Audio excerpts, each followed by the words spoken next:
Hargrove Fenn didn't look up when he said it. He read the title of her study aloud: Maternal Mortality Disparities in Sub-Saharan and African American Communities, a 10-year longitudinal analysis. And then he paused. Not to gather his thoughts. He had already gathered them. The pause was for the room. A small theatrical beat, the kind a man makes when he wants witnesses. Then he said it. Largely anecdotal. Community interviews and field observations dressed up as quantitative research. 30 faculty members heard those words. 30 people who had attended conferences with Mirabel Achebe-Fontaine, who had borrowed her citations, who had asked her to review their grant applications. 30 people who, in that moment, looked at the table. She did not move. That is the first thing anyone who was in that room will tell you, if they're honest. She did not flinch, did not shift in her seat, did not look around to see who was watching her absorb it. She simply remained exactly as she had been, upright, present, her hands quiet on the folder. What no one in that room knew yet was what was inside it. Fenn moved through the rest of it methodically. He called it right-sizing the department's scholarly identity. He said the College of Public Health had a responsibility to its flagship research profile. He said that certain positions, and here he used her name again, unhurried, were better suited to an instructional classification. What that meant, translated out of administrative language, was this: no research budget, no lab space, no doctoral advisees. A decade of work, reclassified. A career, repositioned. Not fired. Something slower than fired. Something that required her to stay and watch. He framed it as a structural decision, an organizational necessity, the kind of thing that no one could quite call cruelty because it arrived dressed in process. Odessa Kwame Bright, who served as the department's coordinator and its official meeting secretary, typed every word. Not a summary, not paraphrase, every word. The exact title Fenn read aloud with his staged pause. The word anecdotal, the phrase dressed up, the specific reclassification language, the budget implications, the framing about the department's scholarly identity. She typed it the way a person types something they intend to find again. No one at the table commented on how deliberate she was being. People rarely notice a secretary doing her job. Before Fenn had finished, Mirabel slid the envelope across the table. Not dramatically, not with eye contact. It moved from her side to Odessa's the way you pass someone a pen. A small, practiced motion, absorbed into the general activity of the room. Odessa tucked it under her notepad without looking at it, without opening it, without asking what it was. To anyone watching, it looked like meeting notes, preparation, the ordinary paperwork of a woman who came organized. When Fenn finished, Mirabel Achebe-Fontaine closed her folder, folded her hands on top of it, and spoke for the first and only time. The record should reflect exactly what was said today. Her voice was level, not cold, level. The way a person speaks when they are not surprised, and when they have decided that surprise is not the point. At the back of the room, Sylvester Prudhomme said nothing. He was the oldest person in that room by a decade, and he had been at this university longer than Fenn had been a dean, longer than most of the people at that table had been publishing. He sat in the back row the way he always did, in the same brown corduroy blazer he'd worn to every faculty meeting for the better part of 20 years, mechanical pencil in hand. He wrote something in his leather notebook, then he underlined it, twice. His face, when he looked up, gave away nothing. But the camera, if there had been one, would have held on it. Because the expression of a man who is deciding what to do with what he has just witnessed is different from the expression of a man who is simply watching. And Sylvester Prudhomme was not simply watching. The meeting adjourned. Colleagues gathered their things. Laptops closed, chairs pushed back. People moved toward the door with the particular efficiency of a room that wants to disperse before it has to account for what it just allowed. No one met her eyes. That is worth saying plainly because it matters. 30 people. People who knew her work, who had cited her work, who had eaten lunch with her in that building for years. Not one of them stopped. Not one of them said, "That was wrong," or "I'll call you later," or even produced the small, insufficient gesture of a hand briefly pressed to a shoulder. They filed out. And Mirabel Achebe-Fontaine stood where she was, in the doorway, and let them. It was Odessa who caught her arm in the hallway. She kept her voice low, the envelope pressed against her side, her reading glasses pushed up into her locks the way she only did when she was thinking hard. "Do I open it now?" Mirabel looked at her for a moment. Not long, just long enough to let the question settle. "Not yet." If you believe the truth always surfaces, even when a room full of people decides to look away, this is the place for you. Subscribe. Come back for what happens next. The people who keep showing up are exactly the ones this story is for. Not yet. Those two words carried the hallway the rest of the afternoon.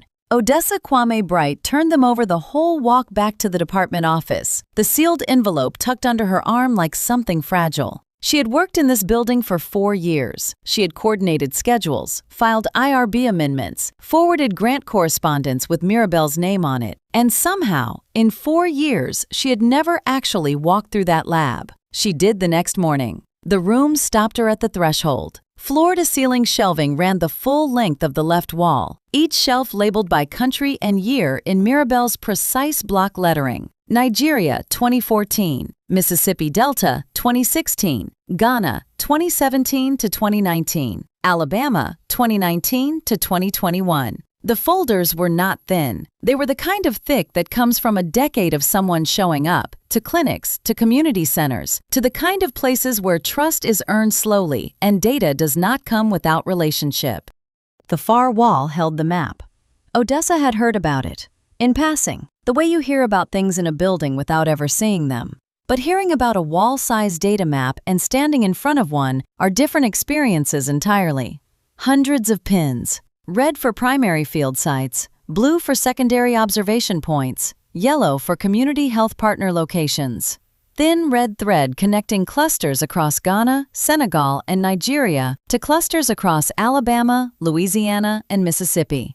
A visual argument made in geography, a decade of evidence that the same forces operated across an ocean with the same precision and the same indifference to the women on the receiving end of them.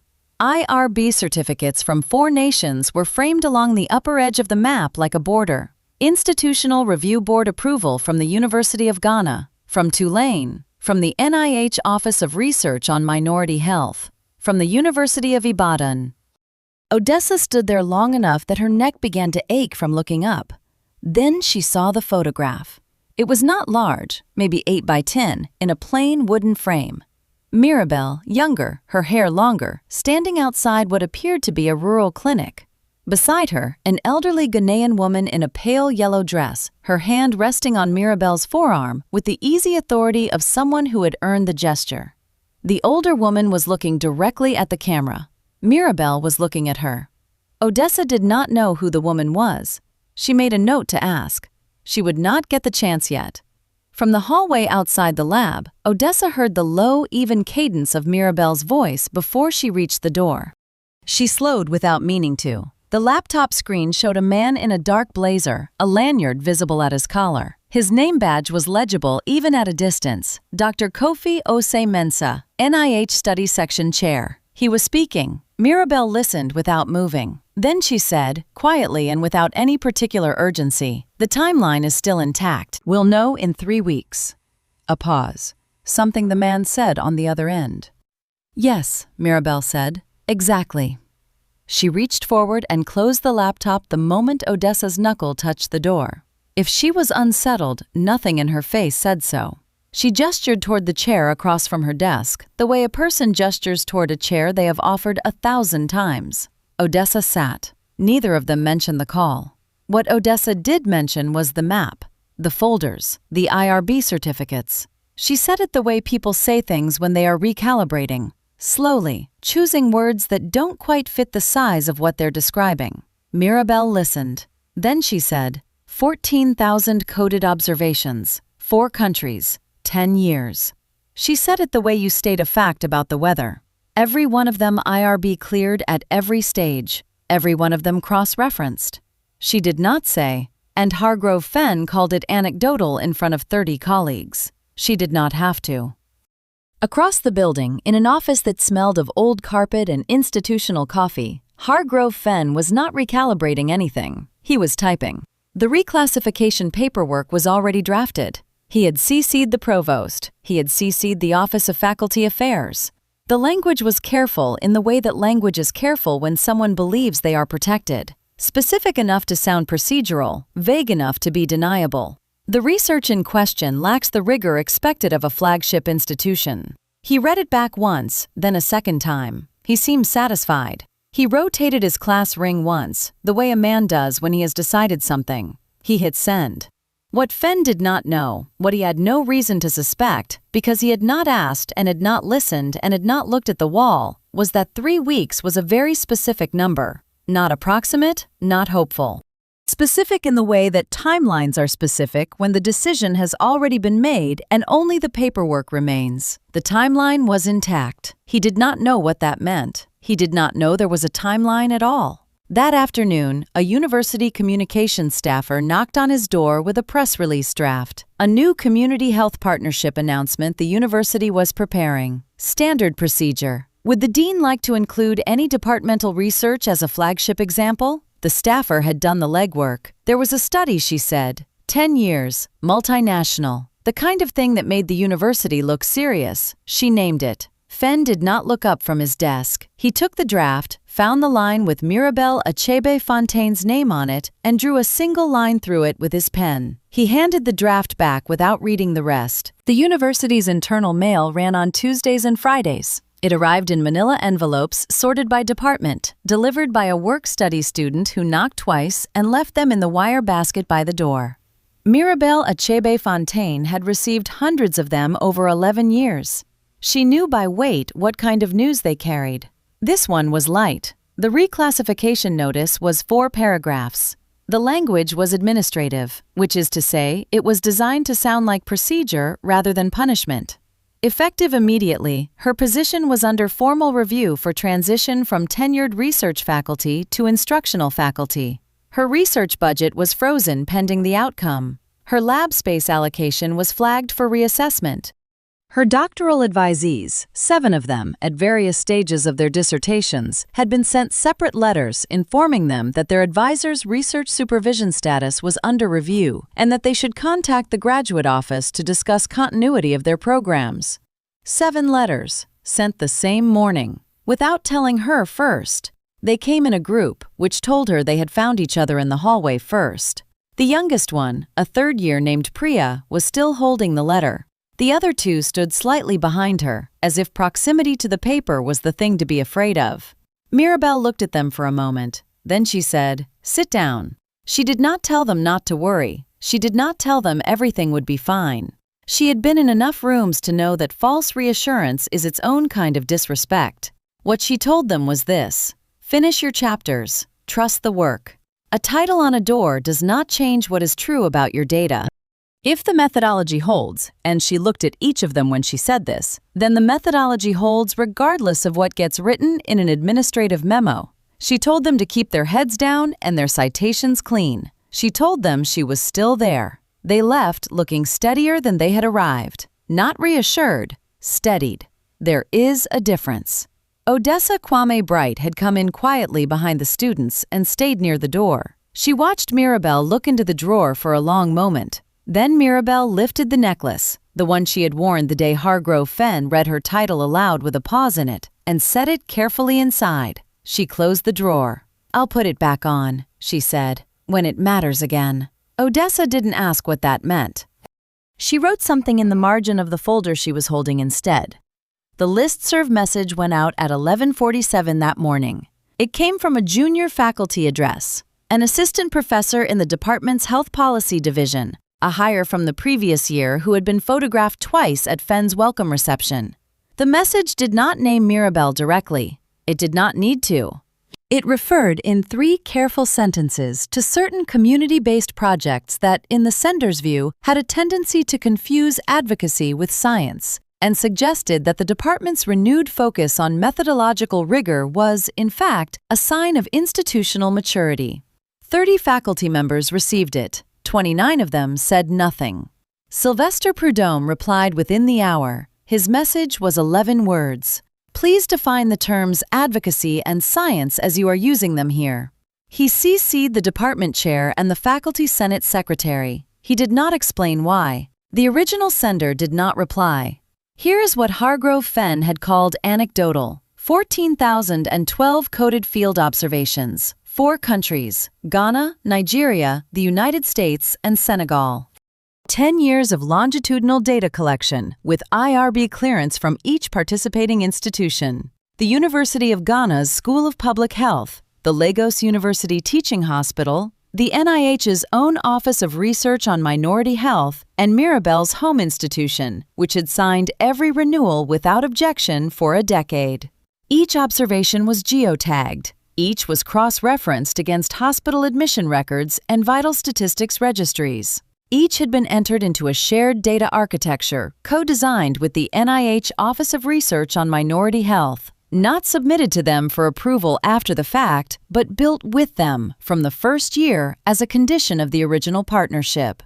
The woman in the photograph on Mirabel's wall, the elderly Ghanaian woman in the rural clinic, the one Odessa had not yet recognized, was Mame Efua Asante. She had spent 40 years as a community health liaison in the Ashanti region. Her network of rural health workers had been the data collection infrastructure for the entire West African arm of the study. She had trained the enumerators. She had negotiated community trust in villages where no outside researcher had ever been given access before. Without her, the dataset did not exist. The NIH had known this from the beginning. Her name was in the project documentation. It had always been there. What Fenn had dismissed in 4 minutes in front of 30 colleagues was a decade of work built with 4 nations and co-designed with the federal body whose opinion would, within 3 weeks, be the only one that mattered. He had crossed her name off a press release without reading the draft. He had not yet been told what the draft was announcing. Odessa had not been looking for anything specific. She had been doing what coordinators do when the institution moves against someone they believe in. She had been documenting, cross-referencing, building the paper record that might someday matter. She had pulled up the NIH's public award calendar on a habit, the kind of background verification a careful administrator runs without expecting to find anything.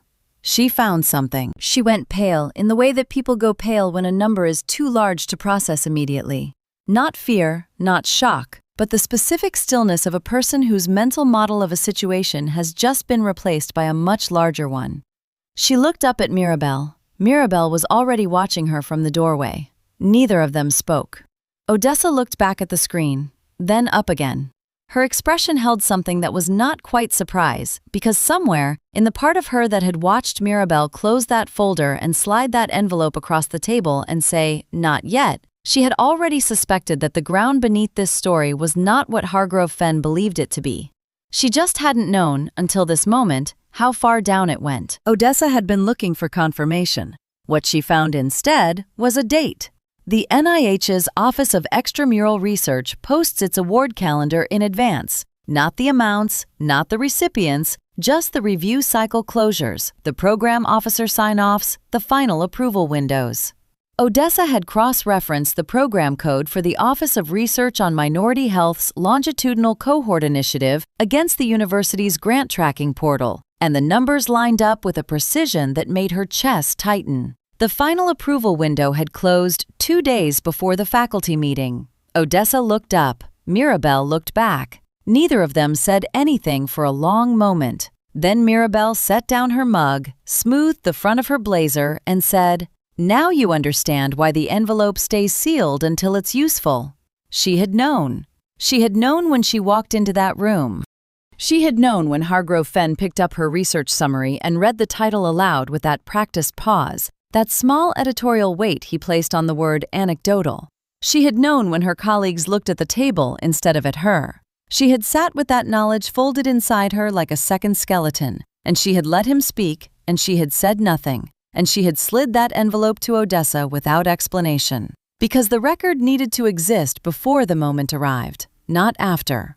The morning of Fenn's contract renewal review began the way those mornings always do, with the particular quiet of a building that does not yet know what is about to happen to it.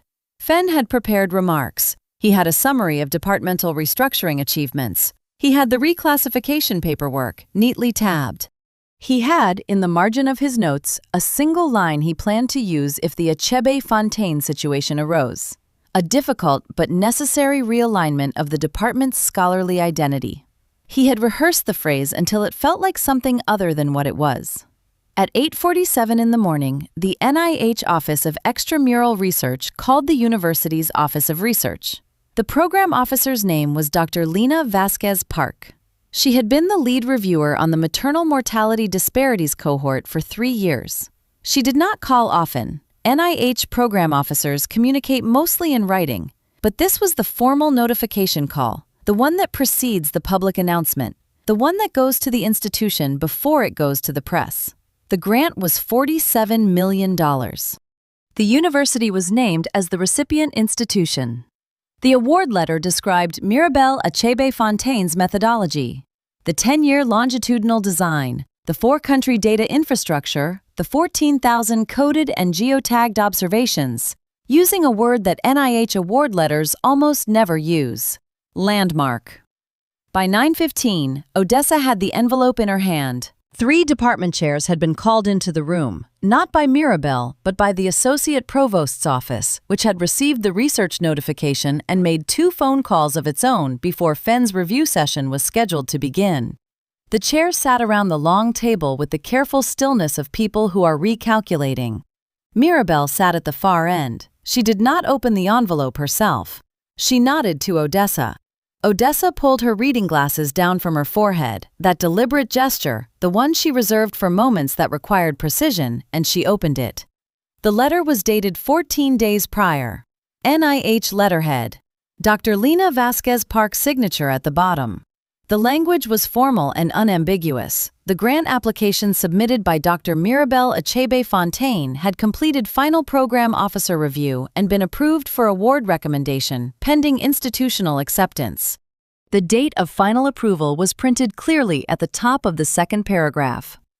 2 days before the faculty meeting, one of the chairs read the date, then read it again, then looked at Mirabel. She did not offer an explanation. She did not need to. The room understood what the date meant. It meant that when Hargrove Fenn stood at the head of a table of 30 faculty members and called her decade of work largely anecdotal, the NIH had already decided otherwise. It meant that the sealed envelope she had slid to Odessa, the one Fenn had watched her pass across the table without comment, the one he had presumably assumed was meeting notes or a personal message or nothing of consequence, had contained this, had always contained this. She had let him speak. She had closed her folder. She had said only, the record should reflect exactly what was said today. Now the record did. There was one more thing the letter named. On page 3 of the NIH award citation, the section that details the research infrastructure and acknowledges the collaborators whose work made the study possible, there was a name that none of the department chairs had seen before. Mame Efua Asante, Community Health Liaison, Accra Region. Her network of rural health workers had provided the longitudinal data collection infrastructure across 3 districts in Ghana, the ground-level observation system that Fenn had once dismissed as field notes when he toured Mirabel's lab and glanced at the photograph without stopping. He had called it decorative. The NIH citation named Mame Efua Asante as a co-investigator. The elderly woman in the photograph, the one Fenn had never asked about, the one whose presence on that wall Mirabel had never explained to colleagues who did not think to ask, had been part of the research architecture from the beginning.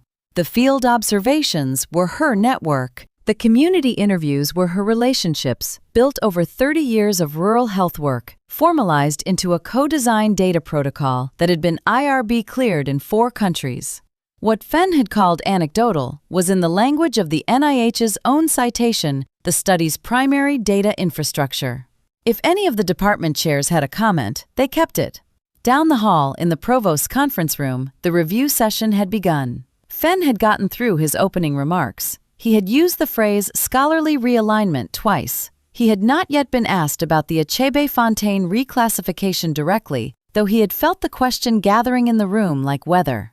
Then the provost's assistant stepped through the door. She did not speak.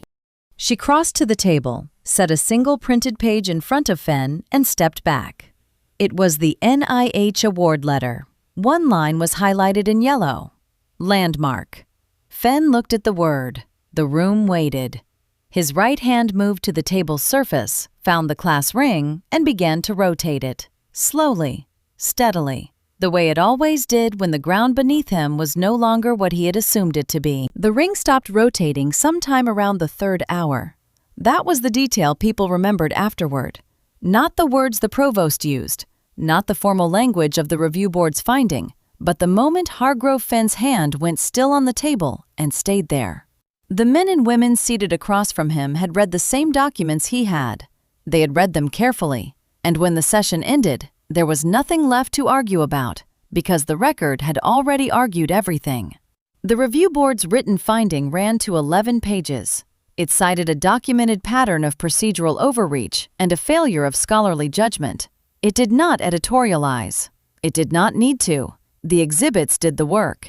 Exhibit A was the verbatim faculty meeting minutes. Every word Fenn had spoken, typed in real time by Odessa Kwame Bright, who had sat at the corner of that table in her role as departmental secretary and pressed each key with the kind of deliberateness that, in the moment, no one had thought to question. The minutes were accurate to the syllable. Odessa had made sure of that. Exhibit B was a letter. It had been submitted the same afternoon as the faculty meeting, 4 hours after Fenn had called Mirabel Achebe-Fontaine's decade of work anecdotal, 4 hours after the room had said nothing. Sylvester Prudhomme had not been silent because he lacked an objection. He had been silent because he was composing one. The underlines in his leather notebook were not commentary. They were quotation. His letter to the provost quoted Fenn's exact language, named the date, named the witnesses, and noted, with the precision of a man who had spent 40 years reading methodology, that the NIH peer review of the study in question had been in active progress at the time of the meeting. His silence in that room had not been complicity. It had been evidence gathering. Fenn's contract was not renewed. The finding was entered into the Faculty Senate's public record. It sat there, factual and permanent, the way all records do, not loud, just true. The university moved quickly after that, in the way institutions move when they realize the ground has already shifted beneath them. The research announcement event was held in the Whitmore Atrium, a room with good acoustics and tall ceilings that made even ordinary words carry. The provost stood at the podium and read from the NIH citation. She read the methodology description. She read the word landmark. And then she read a name that had not appeared in any press release Fenn had ever approved.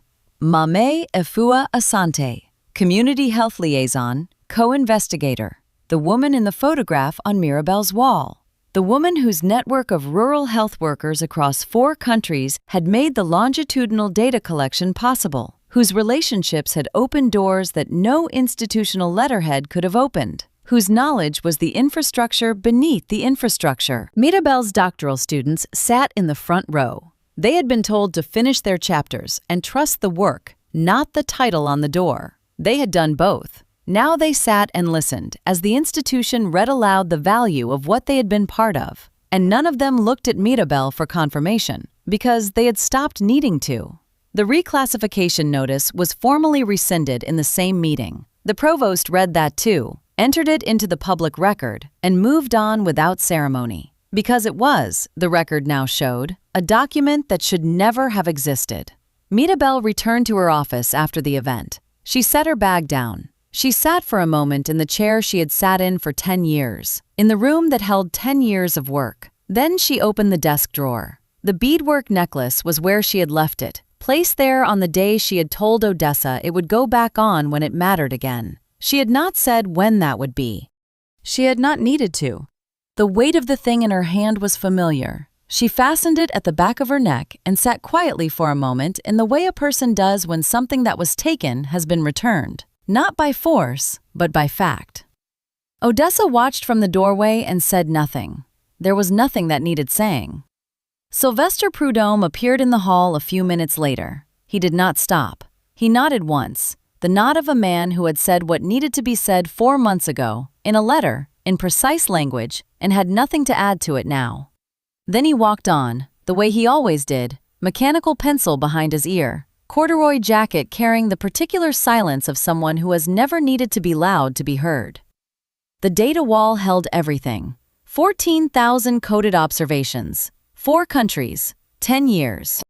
The pins that marked a village in the northern region of Ghana where Mame Efua Asante had introduced Mirabel to a community health worker who kept records in a green notebook with a rubber band around it. The pins that marked a hospital in rural Mississippi where a charge nurse had pulled a decade of discharge records from a filing cabinet and said quietly, "Somebody should have been counting this." The IRB certificates from 4 nations, the peer review at every stage. All of it had been called anecdotal. All of it had been there the whole time. The last line of the NIH award letter read, "This body of work does not require our validation. It required only our attention." If you followed this story to the end, you already know what it was really about. It was never about one grant, or one meeting, or one man who didn't do his homework. It was about what happens when someone builds something true and waits, quietly, completely, for the record to catch up. Drop a comment below.